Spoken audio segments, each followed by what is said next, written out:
성서 8번째 강좌입니다. 예수의 죽으심과 십자가에 대해서 같이 살펴보는 시간을 갖겠습니다.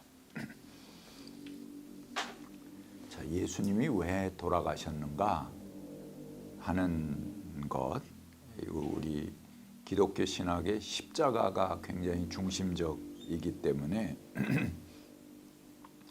그 이유를 규명하는 것은 매우 중요한 신학적 주제가 됩니다. 예수님께서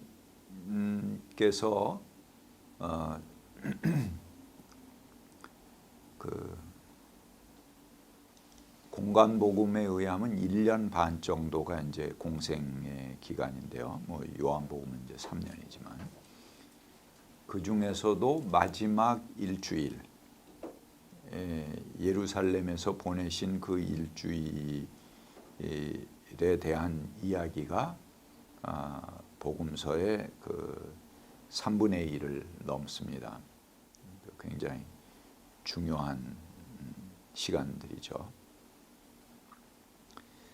근데 이 예수님의 삶에 있어서 가장 중요한 이 십자가 사건에 대해서 예수님이 십자가를 지신 이유가 무엇인가 하는 것에 대해서 우리는 별로 그렇게 주목하지 않는 것 같습니다.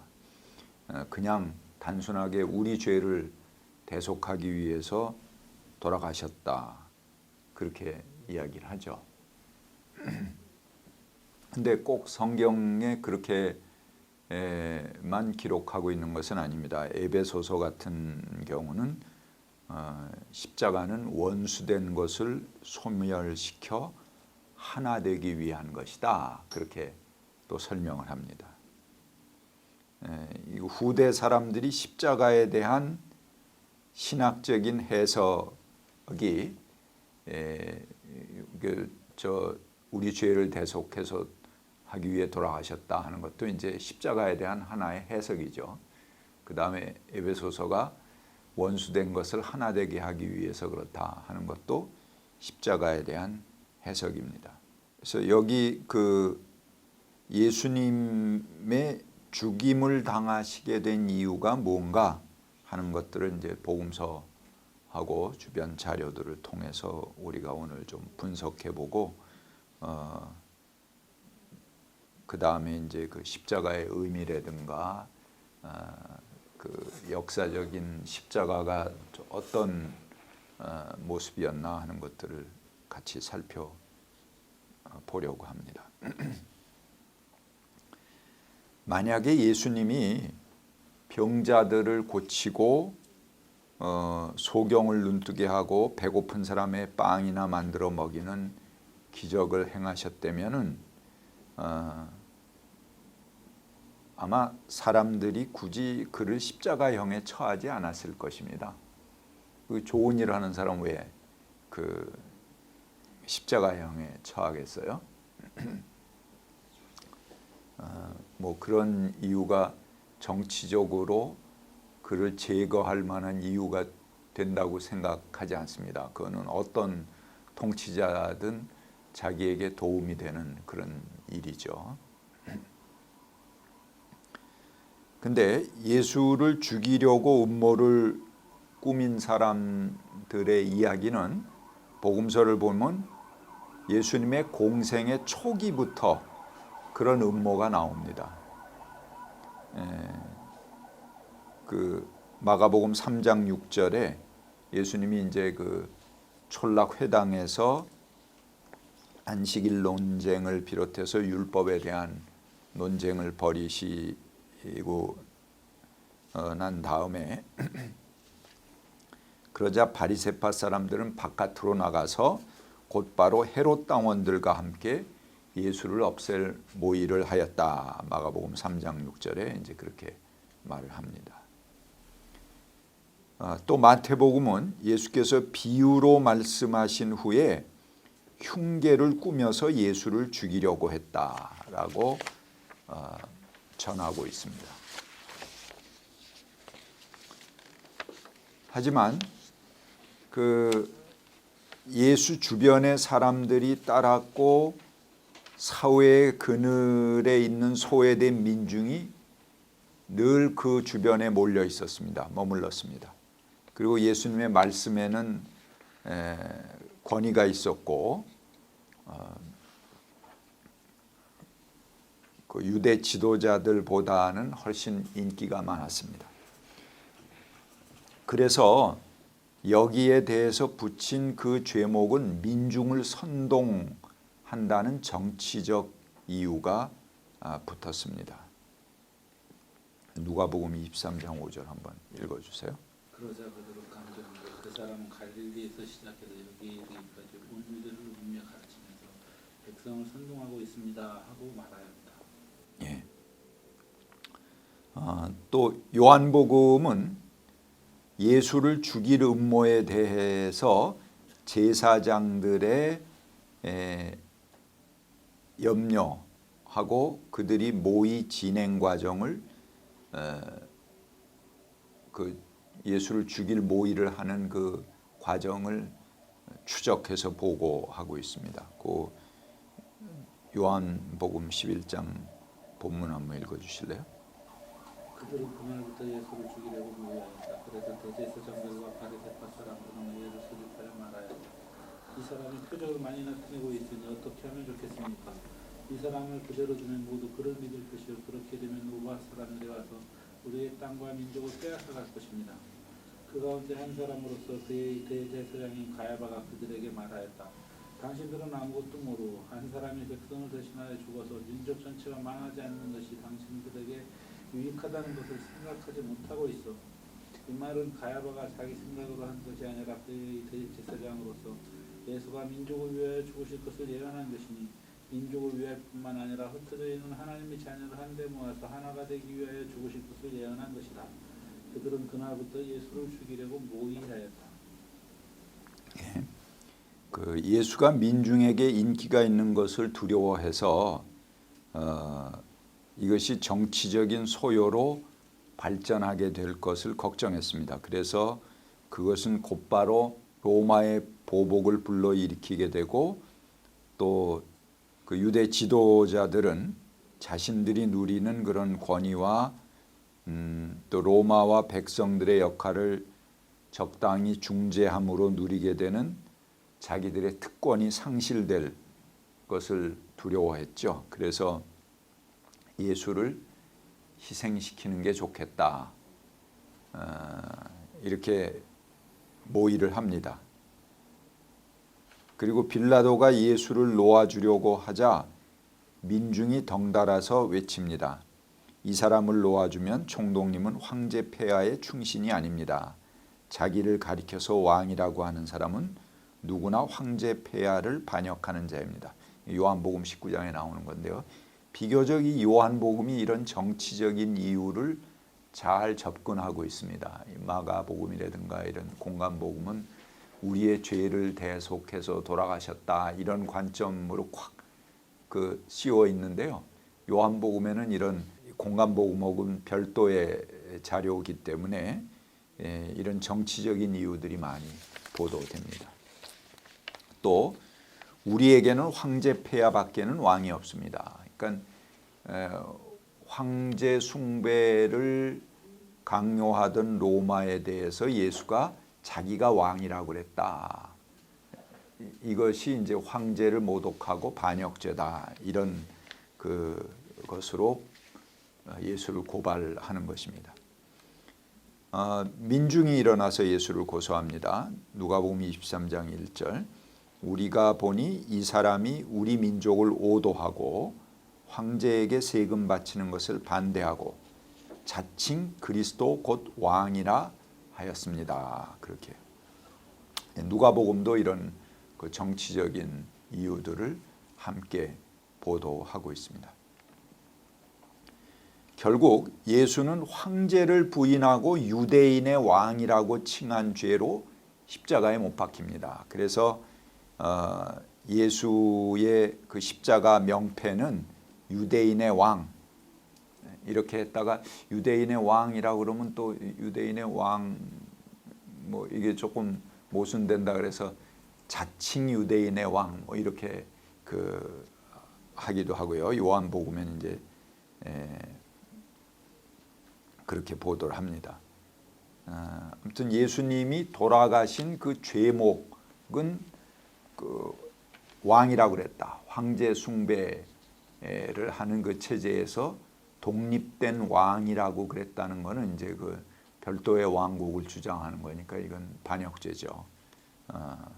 그래서 이제 그 반역죄, 정치범들이 살해되는 십자가를 지셨다. 이제 그렇게 이야기합니다. 자, 여러분 그 복음서의 재판, 예수님이 재판받는 이야기가 이제 두 번 나오죠. 그러니까 그 빌라도 법정에서 재판을 받으시죠. 그 다음에 또 하나는 가야바 대제사장이 있는 가야바 법정에서 또 재판을 받으십니다. 근데 이 빌라도 법정과 가야바 법정에서 고소되는 죄목이 다릅니다. 지금 이렇게 쭉 본 거는 민중을 선동했다, 자칭 유대인의 왕이라고 그랬다, 뭐 등등 뭐 그런 것들이 이제 이 정치적인 이유죠. 이런 것들은 빌라도 법정에 고소되는 내용입니다. 가야바 법정, 대제사장의 법정에는 종교적인 이유로 고소가 됩니다. 여기 보면은 이 사람이 하나님의 성전을 허물고 사흘 만에 세울 수 있다고 했다. 그러니까는 이 성전을 허물고 사흘 만에 세운다. 이런 거 이제 종교적인 이유로 신성모독으로 고발되는 거죠. 그 다음에 유대 사람들은 이 말씀 때문에 더욱더 예수를 죽이려고 했다. 그것은 예수께서 안식일을 범하였을 뿐 아니라 하나님을 자기 아버지라고 불러서 자기를 하나님과 동등한 위치에 놓으셨기 때문이다. 요한복음 5장 18절에 그렇게 말합니다. 그러니까 신성모독이죠. 이런 종교적인 이유들은 이제 이 성전 당국자, 그 당시 정치 경제적인 건 로마가 맡고 있지만 종교적인 영역은 성전 당국자들에게 맡기고 있기 때문에 그 가야바 대법정에선 이 종교적인 이유들로 고발되는 것입니다. 예수는 성전 당국을 비방하는 비유를 가르치기도 했습니다. 성전 당국자들은 포도원의 모든 생산물을 독차지하는 사악한 소작농과 같다. 그렇게 비유를 하십니다. 또 예수님의 말씀이 율법학자 바리새인들이 가진 세계관과는 달랐습니다. 그리고 그러한 생각의 차이는 공생의 초기부터 마지막까지 예수와 부딪히는 그런 부분입니다. 하지만 이런 죄목을 붙이게 된 결정적인 사건들이 마지막 일주일에 예루살렘 입성과 더불어서 일어나게 됩니다. 그래서 그 마지막에 일어났던 그 사건들을 조금 더 자세하게 분석해 보도록 하겠습니다. 마가복음 11장 1절부터 11절 그 내용, 그 성경 본문 여러분 쭉 보시기 바랍니다. 눈으로. 뭐예요? 예루살렘 입성하는 이야기죠. 뭐 다 잘 아시는 본문이니까 제가 읽진 않겠습니다. 쭉 눈으로 살펴보시기 바랍니다. 그것하고 나귀 타고 입성하시는 그런 부분인데요. 그게 뭐를 각본으로 연출한 거다. 이 구약할 때 공부했죠. 그죠? 묵시문학 할 때 스가랴서 9장 9절부터 10절까지 그 장면을 그대로 연출하시는 겁니다. 퍼포먼스 하는 거죠. 그게 만약에 그 장면이 없었다면 굉장히 우스꽝스러운 그런 퍼포먼스죠. 뭐 다 큰 그 총각 어른이 어린 나귀를 가랭이 사이에 끼고 뭐 뒤뚱거리면서 이제 그 사실은 뭐 강아지 타고 어디 들어가는 거 저 웬만큼 큰 개 타고 들어가는 정도뿐이 안 될 텐데요. 그런 퍼포먼스입니다. 그게 무슨 의미가 있는 건가 하는 걸 보겠습니다. 그 때가 언젠가 우리 주목해 봐야 돼요. 근데 유월절 행사를 하러 들어가시는 거죠, 예수님이. 유월절 행사는 무슨 절기입니까? 예, 에집트에서 출애굽한 것을 기념하는 그런 절기죠. 그러니까는 해방절입니다. 우리로 얘기하면 이제 광복절 같은 그런 것입니다. 근데 로마 치하에 지금 시달리면서 로마의 압제 아래 있는 백성들이 유대로부터 독립한 절기를 기념한다. 자, 그건 단지 이집트로부터 독립한 절기를 기념한다. 그 이집트로부터의 독립을 이야기하지만 그것은 무엇을 얘기하는 타켓이 되겠습니까? 당연히 로마로부터의 독립을 의미하는 그런 절기가 되겠죠. 그래서 가장 인기 있는 절기가 이제 온 백성들이 모여드는 절기가 이 유월절 행사입니다. 그리고 이 절기가 예루살렘에서 행해진다는 것도 매우 의미가 있는 것입니다. 왜 그러냐? 그 당시에 그 유대의 영역은 세 부분으로 나눠졌어요. 그 헤롯의 세 아들들에 의해서 통치되고 있다고 그랬잖아요. 그래서 이제 각각 이제 영역으로 나눠졌고, 제일 가운데 노른자는 제일 빨리 로마가 지경 통치해서 총독 정치를 하고 있고, 그래 아무튼 행정적으로 이렇게 세 국가로 나눠진 셈이나 마찬가지입니다. 그런데 종교적으로는 하나입니다. 유대교. 그러니까는 정치적으로는 수도가 다 달라요. 그리고 왕도 다 다르고 그 통치 책임자도 다 다르지만 예루살렘에 어떤 절기가 있어서 모인다. 특히 이렇게 해방절, 유월절 행사로 모인다 그러면 세 지역에 이렇게 국가로 나눠져 있는 그 유대인들이 다 같이 예루살렘에 모이는 겁니다. 그러니까는 실제적인 민족 통합, 뭐 이렇게 분가해서 다 출가했던 사람들이 명절 되면은 그 아버지 앞에 다 한 가족들이 모이는 거와 마찬가지로 이 유월절 행사 때 유대 온 백성들이 이제 함께 모이는 그런 그 절기입니다.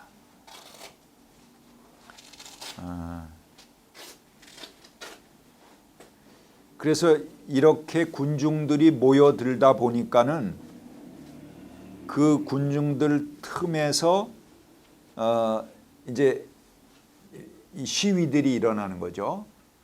그들이 이제 다 공통적으로 가지고 있는 그런 정서니까요. 군중들이 몰려서 예루살렘으로 막 전국에서 온 사람들이 쏟아져서 들어가면서 퍼포먼스를 하는 겁니다. 그때 누가 로마 물러가라 뭐 이렇게 소리치면은 전부 이제 뭐 로마 물러가라 이렇게 백성들이 소리치고 구호를 하면서 이제 들어가는 거죠. 그러면은 걷잡을 수 없는 소요로 발전하고 폭동이 되기도 하고 그런 일들이 비일비재했습니다. 그래서 로마로서는 6월절 아주 골치 아픈 절기죠. 우리 그 옛날에 전두환 때 5.18 행사만 되면은 그냥 온 시내가 전부 최루탄으로 물들고 항상 5월 달이 되면은 이제 그 홍역을 치르지 않습니까? 그와 똑같이 이제 이 홍역을 치르는 행사가 예수님 때의 6월절이었다 하는 거죠. 그래서 민중도 을에 이제 각오하고 그날 모이는 거예요. 그러니까 뭐 종교적으로 순수하게 뭐 하기 위해서 그런 아주 단시 예배만 드리려고 가는 게 아니고 자기들의 민족적으로 억눌린 그 감정을 한번 이렇게 스트라이크하고 표출하는 그 계기가 바로 이 6월절 행사가 되는 거죠. 그래서 전국에서 사람들이 몰려들고 로마도 마찬가지로 바짝 긴장합니다. 그래서 그 팔레스타인 지방에 파견된 로마 군대가 이제 천인대가 5개의 천인대가 팔레스타인을 통치합니다. 그러니까는 뭐 한 5천 명 정도의 군대로 전체 그 나라를 통치한다는 것도 사실은 굉장히 그 쉽지 않은 일이죠. 요즘은 뭐 시위하면은 시위대보다도 경찰들이 더 많잖아요. 그게 이명박 때만 해도 시위대가 많았어요. 경찰보다 약 한 5배 정도 평균 숫자 나온 거 보니까 동원된 경찰보다 이 시위대 군중이 한 5배 정도 된 한 20% 정도의 경찰 병력으로 통제를 했는데 박근혜 정부 들어서서 이게 전부 늘어나갖고 역전합니다. 그래서 지금은 경찰이 더 많습니다. 경찰이 한 4배 정도 됩니다. 시위. 그래서 시청 앞이나 이런 데 뭐 집회를 하면은 그 골목하고 그 주변에 잔뜩 차로 깔아놓고 경찰들이 들어와 있어요. 그러니까는 우리가 낸 세금이 전부 그 경찰들 늘리는 대로 가고 있는 거죠.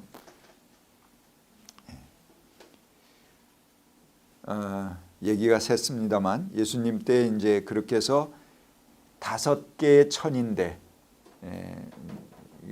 한 5천 명 정도 되는 그런 로마 군대가 전체적으로 동원돼 예루살렘에 배치가 됩니다. 그리고 예루살렘은 마치 계엄령을 방불케 하는 그런 삼엄한 긴장과 공포가 맴돕니다. 자, 그런 틈과 그런 배경 속에서 갈릴리에서부터 내려온 한 인물. 근데 그가 뭐 병자도 고치고 가난한 사람도 배불리 먹여주고 맹인도 눈뜨게 하고 심지어는 죽은 사람도 살린다 하는 그런 괴력을 베푸는 청년이 지금 갈릴리로부터 군중들을 몰고 거기까지 순례해서 들어가는 겁니다. 그러니까 로마 군인들도 긴장하고 예루살렘 주민들도 긴장합니다. 그 일행이 근처 올리브산에 나타났습니다. 그러니까 이 다윗성이 있으면 그 골짜기가 있고 그 맞은편에 산이 올리브산입니다. 감람산이라고도 하고 올리브산이라고도 하고 이제 거기에 올리브 나무가 많아요. 그래서 이제 올리브산입니다. 근데 이 올리브산은 마치 이제 우리 민족이 이제 뭐 정도령이 계룡산에 온다 뭐 그러고 계룡산이 그 새로운 세상이 펼쳐질 곳이다 뭐 이렇게 바라보는 그런 사람들도 있죠. 그런 거와 같이 그 당시 예루살렘 사람들이 그 올리브산에 메시아가 나타난다. 그 예루살렘 성은 아직 그 통치자의 성이니까 민중을 억압하고 통치하는 그런 자의 성이니까 그것을 마주 볼 수 있는 그런 높은 산 거기에 메시아가 나타나서 그 성을 성의 통치자들은 이제 진멸하고 심판한다. 그런 신앙을 가지고 있는 거죠. 구약 시대요. 그래서 정말 이제 예수님이 그 올리브 산에서부터 나타나서 뭐 당연히 이제 밖에서 다윗성으로 들어가기 전에는 그 올리브 산에서 내려와서 그렇게 들어가야 됩니다. 그러니까는 거기서부터 퍼포먼스를 하고 쭉 들어와서 예루살렘 성으로 들어가는 겁니다. 근데 거기에 동원되는 그 상징들이 전부 그 범상치 않은 상징들입니다. 종려나무까지 흔들죠. 종려나무까지가 언제 흔드는 건지 아세요?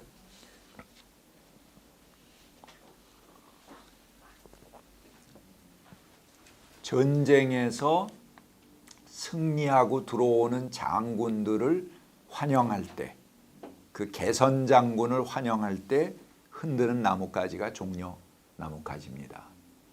이제 구약 이렇게 그런 퍼포먼스들을 보시면요, 거기 종려 나뭇가지를 흔듭니다.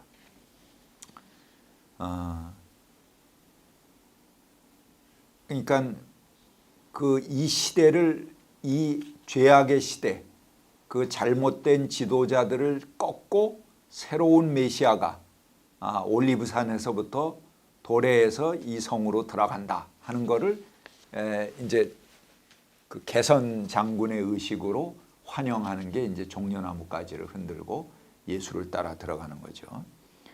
그 다음에 예수님 앞에 옷을 벗어서 깔죠. 예, 그 옷을 벗어서 까는 거는 무슨 상징입니까? 잔혹했던 아합 정권을 혁명으로 무너뜨린 예후 장군, 그 예후 장군을 환영할 때 민중들이 옷을 벗어서 그 앞에 깝니다. 그리고 그건 이제 하나의 새 지도자가 나타난 것을 상징하는 그런 의미겠죠. 새 지도자에게 복종하고 따르겠다 하는 그런 그 결단의 표시로 자기들의 옷을 벗어서 까는 것입니다. 그래서 예수님에게 또 이제 그 옷을 벗어 깔고 이건 이제 그의 가르침, 그의 지시, 그의 혁명에 동참하겠다 하는 그런 의사 표시기도 하죠. 또 민중들은 자신들의 옷을 벗어 깔고 그 행위를 이제 반복하고 있습니다. 새로운 혁명이 일어났음을 알리는 그런 표식입니다. 그것이. 그리고 이제 그 스가랴서 9장에 나온 대로 새로운 세계를 선포하는 민중 메시아.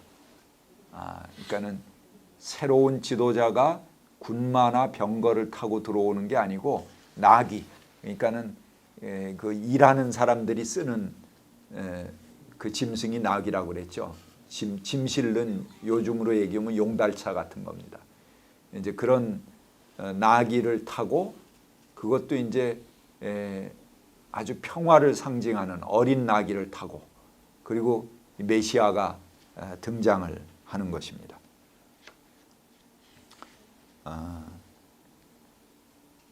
그 이제 스가랴 9장 9절 한번 읽어보세요. 도성 시온아 크게 기뻐하여라. 도성 예루살렘아 환성을 울려라.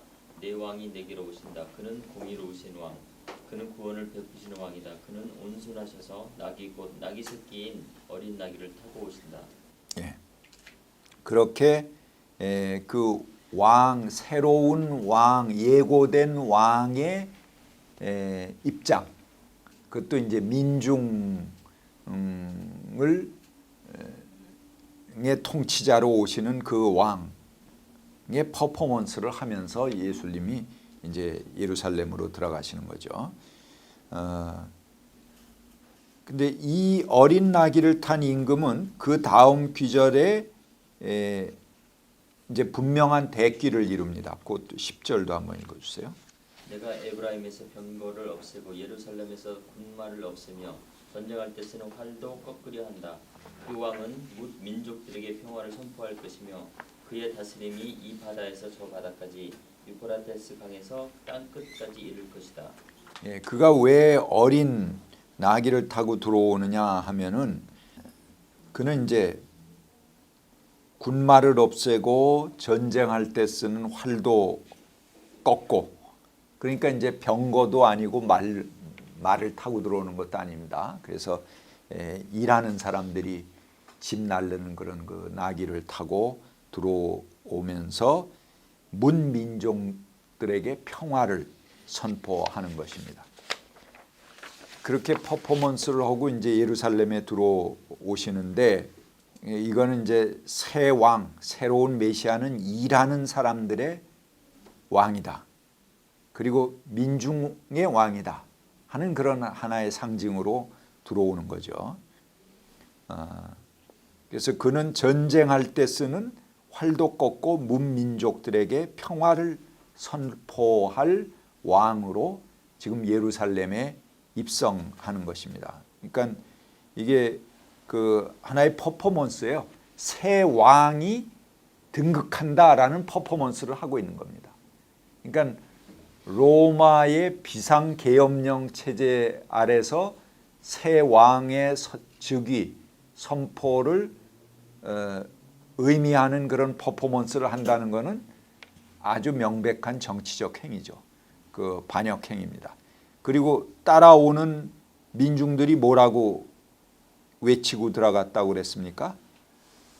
호산나 다윗의 이름으로 오시는 이여 또는 왕이여, 그러고 이제 들어갑니다. 황제 외에는 왕이 없는데 다윗의 이름으로 오시는 왕이다. 그러니까 새로운 메시아는 다윗의 후손 중에 온다, 이런 신화를 가졌다고 그랬잖아요. 그러니까는 바로 그 신화를 이야기하는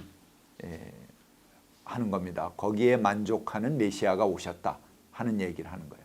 또 거기 그 전승에 부합하는 그런 것으로 사실은 저 갈릴리 출신인 예수를 이제 호적 등록하러 이 다윗의 동네인 베들레헴에 와서 출산하는 것으로 이제 그렇게 어린 시절 이야기가 돼 있죠. 그것도 이 다윗의 후손이다라는 것을 보여주기 위한 그런 하나의 증빙입니다. 그러니까 그 속에서 예수님이 다윗의 후손으로 새로운 메시아로 오셨다 하는 것을 선포하면서 예루살렘으로 들어가시는 겁니다. 그러니까 새로운 민중의 정부, 참다운 하나님 나라를 선포하면서 들어가시는 거죠. 그러니까 유대 지도자들은 이제 그 긴장할 수밖에 없죠. 그리고 저거 언제 잡아들일까 하는 것을 노리게 되는 겁니다. 그게 이제 예루살렘을 들어가는 예수님의 이제 첫 번째 그 퍼포먼스입니다. 그 다음에 이제 예루살렘 입성해서 그 다음 날 바로 뭘 하십니까? 성전 숙청을 하십니다. 물론 이제 요한복음에는 요한복음 2장의 앞부분에 성전 숙청하는 걸로 얘기돼 있다고 그랬잖아요. 마가복음 11장의 성전 숙청 이야기를 한번 퍼포먼스로 재현해 보자. 자, 이 퍼포먼스로 재현해 보면 어떨까요? 한번 해볼까요? 그 상당한 뭐라 그럴까요? 그 배경엔 벌써 예루살렘 성전이니까, 그리고 절기를 앞두고 온갖 대제사장들과 뭐 사내들인 의원들과 높은 사람들이 전부 의복을 차려입고, 그리고 쫙 경건하게 이제 큰 그 절기 행사를 준비하는 그런 마당이겠죠. 성전 안에 아주 엄숙하고 경건한 그런 분위기가 맴도는 그런 건데, 거기에 이제 이 갈릴리에서 온 민중, 또 젊은 청년 하나가 딱 들어와서 그 성전을 완전히 쑥대만 만드는 겁니다. 비둘기 파는 장사를 전부 흐트러서 비둘기가 막 그냥 여기저기 날아다니고, 거기 있는 양들, 소들 뭐 전부 풀어놓고, 그 다음에 동전꽤 전부 집어 엎어버리고 그러면서 이제 내 아버지의 집을 강도의 소굴로 만들겠느냐 그렇게 이야기하고 성전 안에서 하는 겁니다. 이 뭡니까? 만약에 오늘날 누가 이제 그런 행위를 벌인다 그러면 당장 현장범으로 체포되겠죠. 이거 분명한 폭력 행위입니다. 그렇죠? 예수님이 이제 뭐 이렇게 말씀으로 곱게 이렇게 하신 분 아닙니다. 그러니까 실제적으로 행동을 하셨어요. 상당히 거칩니다. 그러니까 이런 예수를 너무 얌전하게만 보는 건 우리가 저 예수 따라간다고 그렇게 하면서 사실은 자기가 보고 싶은 대로 예수를 만들어 보는 겁니다. 그런 의미에서 제가 퍼포먼스를 해보자 이렇게 한 겁니다. 그 퍼포먼스를 해보면 상당히 거칠 수밖에 없다는 걸 아마 느끼게 될 겁니다. 그 거친 숨기를 그대로 따라야 될 때는 또 그렇게 따라야 되는 게 예수쟁이들이 해 나가야 될 길이라고 저는 생각을 합니다.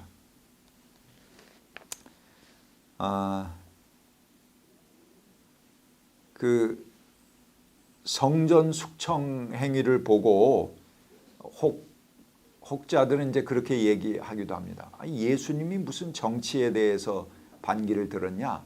예수님이 기껏해서 뭐 숙청을 하고 좀 이렇게 거칠게 항의를 하고 그러셨다고 하더라도 그건 성전을 정화하기 위한 거 아니냐?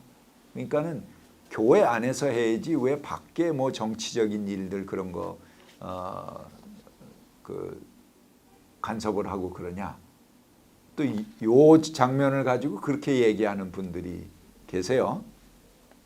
그런데 제가 얘기하지 않았습니까? 당시 유대는 3분화되어 있어요. 정치적으로는 완전히 세수로 나눠졌지만 그것을 통합하는 유일한 곳이 바로 이 성전이 있는 예루살렘 체제입니다. 그것은 세수로 나눠진 나라를 하나로 통합하는 그런 기능을 가지고 있습니다. 그러니까는 실제적으로 그 성전을 숙청했다는 것은 어느 한 왕국이나 어느 한 나라에 저항한 것이 아니고 그 셋을 합한 유대의 상징적인 그 체제 자체에 도전을 가한 것이다 이렇게 볼 수가 있습니다. 그리고 이 성전 숙청은 종교를 정화하는 사건이기도 합니다. 이건 뭐 제가 여러분들에게 말씀 여러 차례 드렸듯이 당시 이제 유대교에서 죄 속죄함을 받으려면은 제사를 드려야 되잖아요. 희생 제사를 드려야 되죠. 그러니까 민중들은 못 드린단 말이에요.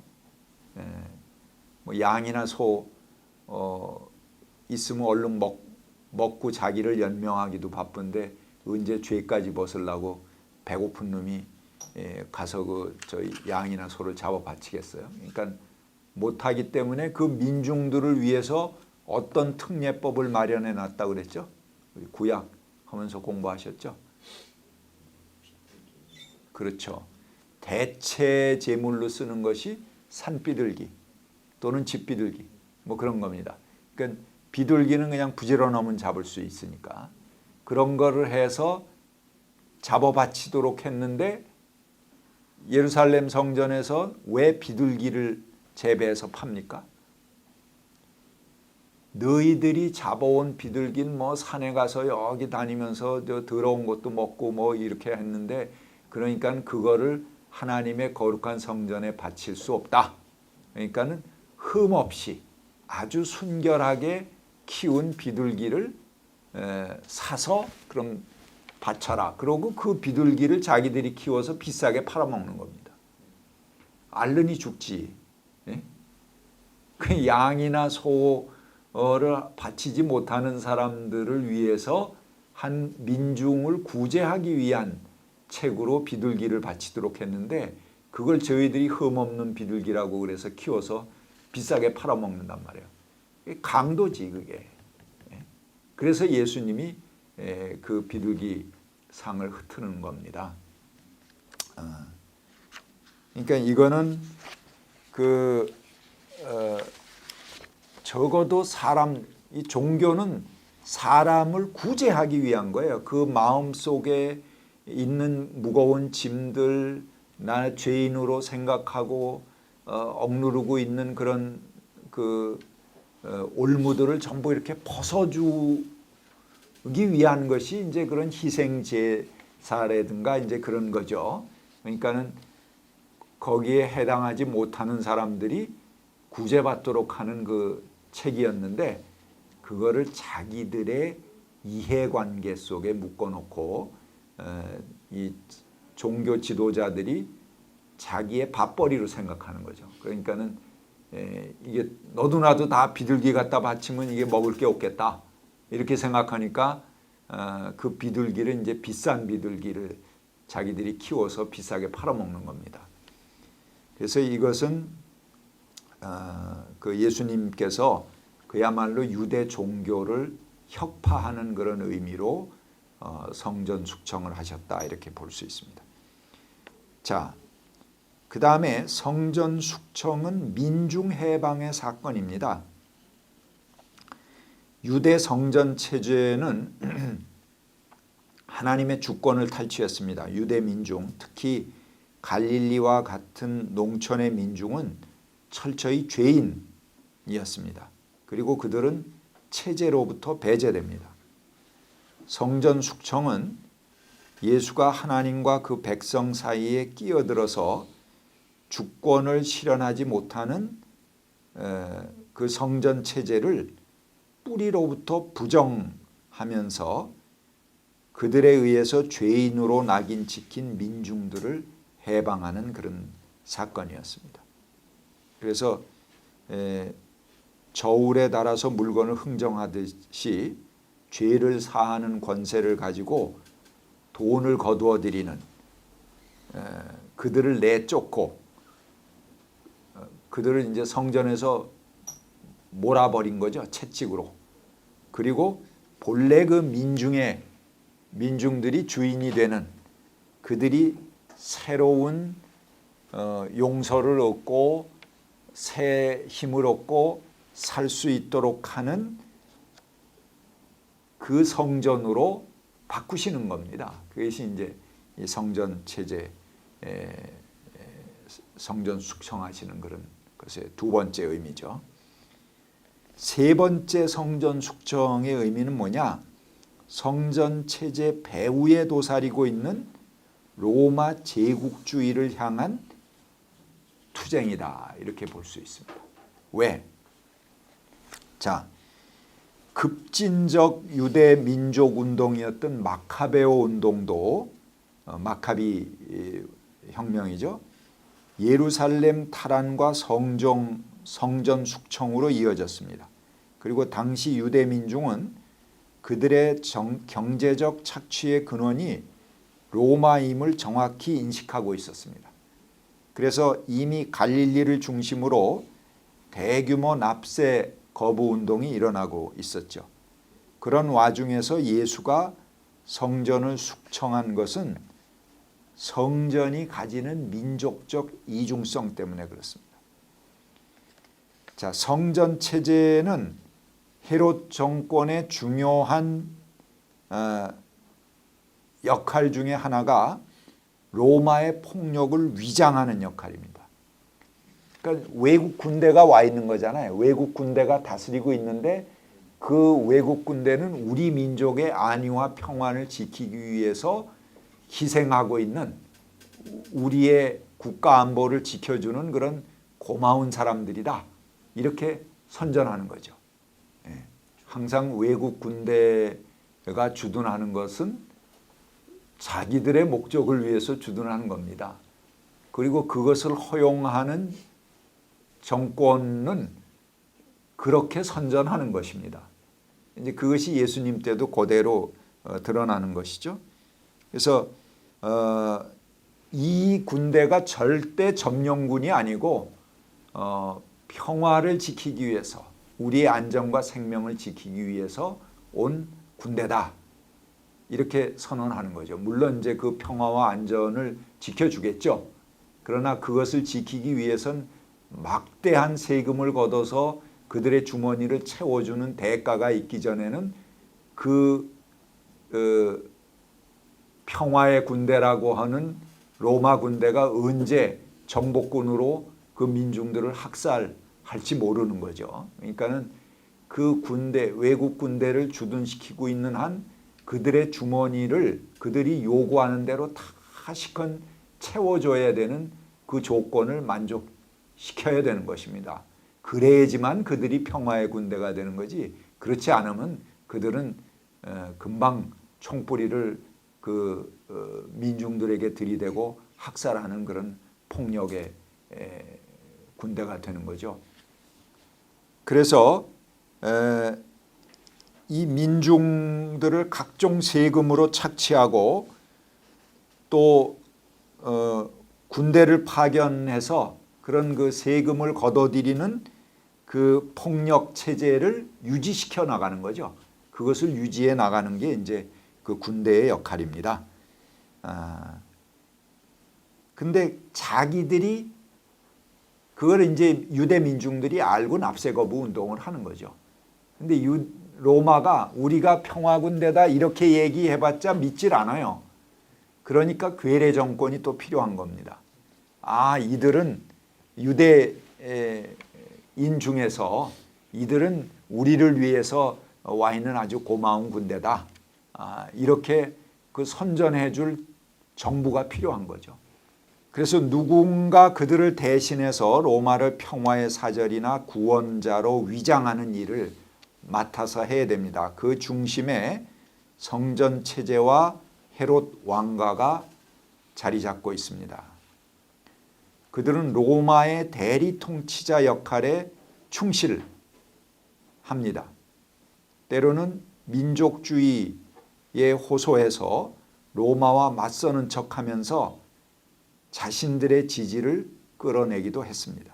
그 헤롯 왕가가요, 아주 교묘하게 그런 작업을 잘합니다.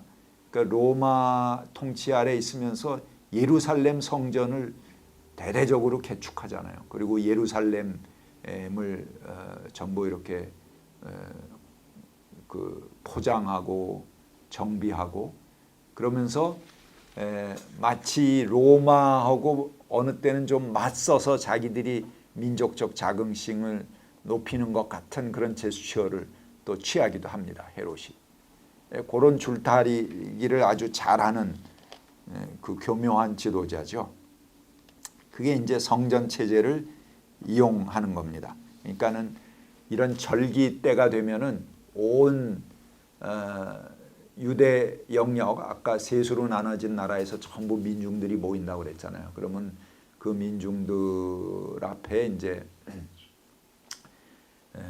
그 유대 민족의 복장을 한 제사장들 뭐 이런 사람들이 쫙 이제 이 복장을 하고 나타나서 이 예식을 집전하고 그러면은 이들이 이제 한껏 민족적인 자긍심이 높아지죠. 유대 민중들이. 그런데 사실은 역사 기록을 보니까 그 유대 제사장들의 복장을 누가 보관하고 있습니까? 로마 총독이 보관하고 있습니다. 그리고 그걸 내달라 이렇게 협조를 하면은 잠깐 내주는 겁니다. 그러니까는 이때는 이놈들이 민족적인 정서를 조금 불태워서 좀 숨통을 틔워주는 게 좋겠다 정치적으로 판단하면은 풀어서 내주는 거예요. 그게 너무 도가 지나쳐서 위험하다 싶으면 안 내주는 거고요. 그걸 조절하는 겁니다.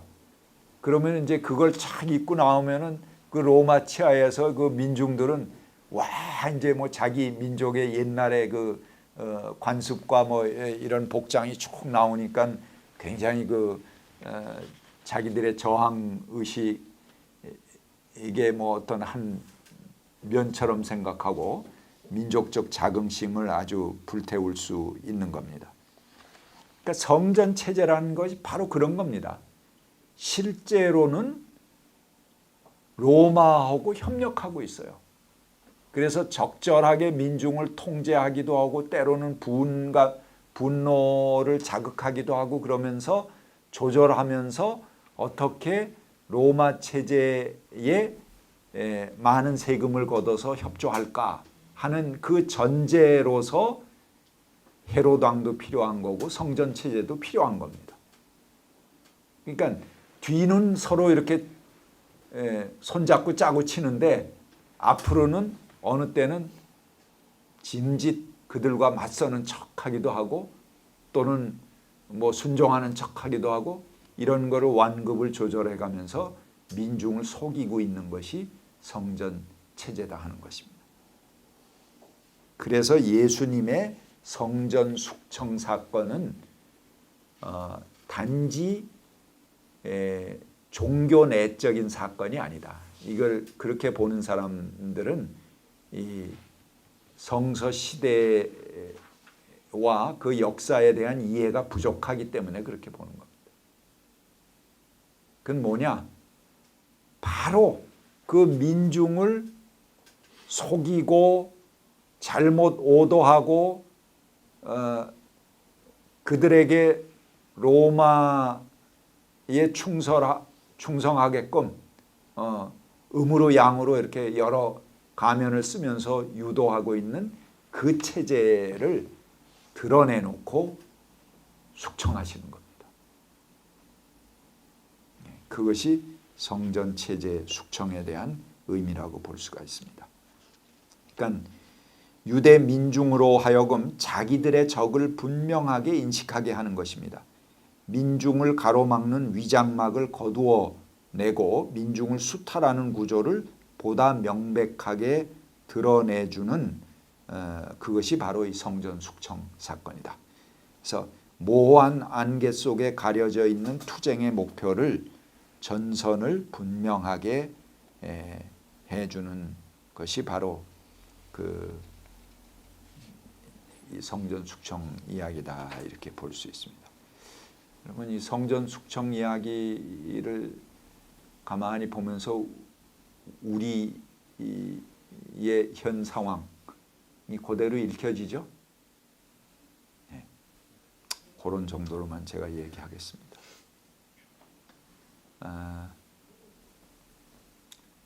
뭐 미군이 우리 평화를 위해서 저들이 이렇게 헌신하고 희생한다 그러는데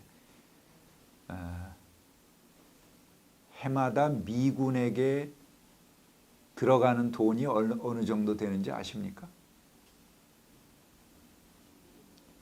현금으로 그들에게 지원하는 것만 해도요 7,600억 정도가 됩니다. 이건 이제 한 2년 전 통계인데 지금 훨씬 늘어나 있죠. 그러니까 지금 미군이 25,000명 정도 여기 와 있다고 그렇게 이야기를 합니다. 그러면은 7,500억 계산하면은 1인당 약 한 3천만 원 정도의 연봉을 우리가 주고 있는 셈입니다. 게다가 이제 간접적으로 그들이 쓰는 뭐 토지세, 물값, 전기값, 통신비 이런 거 전부 면세로 해서 베풀고 있잖아요.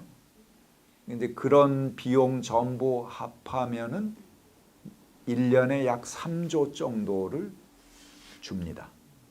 그 미군에게 직접 들어가는 거고요. 게다가 이제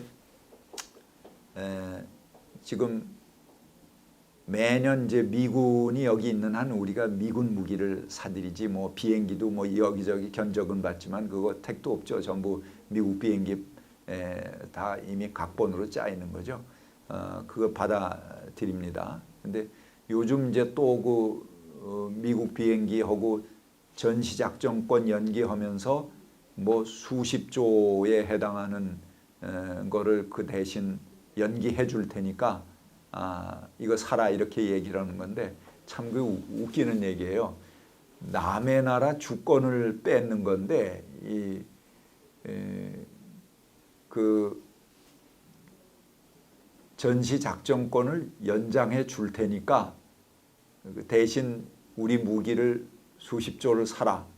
이건 그야말로 꼭 먹고 알 먹는 그런 거죠. 근데 그 최근에 나온 그 수십 조의 전시작전권 연장의 대가로 요구하는 것 제껴놓고라도 노무현 정부 때 세워놓은 국방계획 21이라고 하는 그런 그 계획에 의하면요, 그 2020년까지 그 당시부터 2020년까지 미국의 새로운 무기를 사들이는, 그러니까 새 무기를 사들이는 비용이 약 한 56조인가 그렇게 됩니다. 그러니까는 그것을 해마다 따지니까는 한 3, 4조 정도의 비용을 우리가 무기를 사들여 와야 돼요. 거기다가 이제 미국의 워사탄이라고 해서 전시 작전에 쓰는 그런 그 탄약들이 있습니다. 근데 이건 미국이 사실은 폐기 직전에 있는 탄약을 전부 한국으로 보냅니다. 그러면 자기들이 폐기하려면 폐기 비용 들고 그 처리 비용 들기 때문에 한국으로 갖고 와서 한국에 갖다 놓으면은 한국에서 이제 나중에 그거를 이렇게 창고에 넣어놨다가 그것을 우리 국방비로 사서 바로 폐기시킵니다. 그러니까 이제 노태우 정부 때 그 미국 전차들을 사왔어요. 근데 1940년대에 만든 전차입니다. 그 당시에 미국에서는 그 전차를 태평양에 빠뜨려서 물고기 집으로 쓰게 하는 그런 건데 그걸 우리가 사들입니다. 그냥 못 쓰니까는 수리비를 들여서 고쳐갖고 사들입니다. 그래서 어느 건 사들여갖고 바로 폐기 처분하고 어느 건 또 고물 전차를 또 운영합니다. 그러니까 완전히 밥이죠. 이건 한국, 이건 자기들의 그 폐기 쓰레기장처럼 생각을 하고 그렇게 해서 쓰는 비용들을 전부 합산하면요, 그 워사탄이라는 것도 여의도 면적의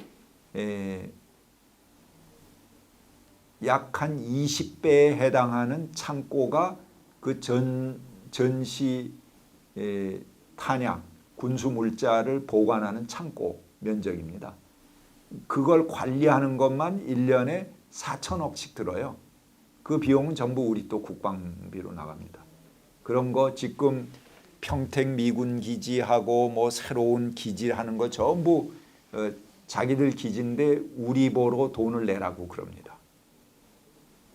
그러니까 외국에는 뭐 오키나와 기지라든가 뭐 필리핀의 기지 하면요, 돈을 그 나라에 내고 자기들이 건설을 합니다. 근데 우리나라는 미군 그러면 그냥 뭐 빡빡 죽기 때문에 국민의식들이 그냥 아주 봉이고 밥이에요. 그러니까는 자기 군대를 자기들이 세우고 주둔할 땅을 비용도 안 내고 다른 나라는 전부 비용을 내가면서 기지를 사용하는데 우리는 비용을 받아가면서 기지를 사용하고 또 그 기지를 건설하는 비용까지 우리에게 전부 때려 물립니다.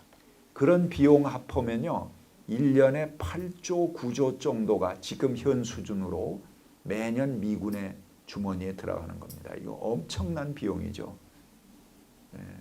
우리 국가 예산의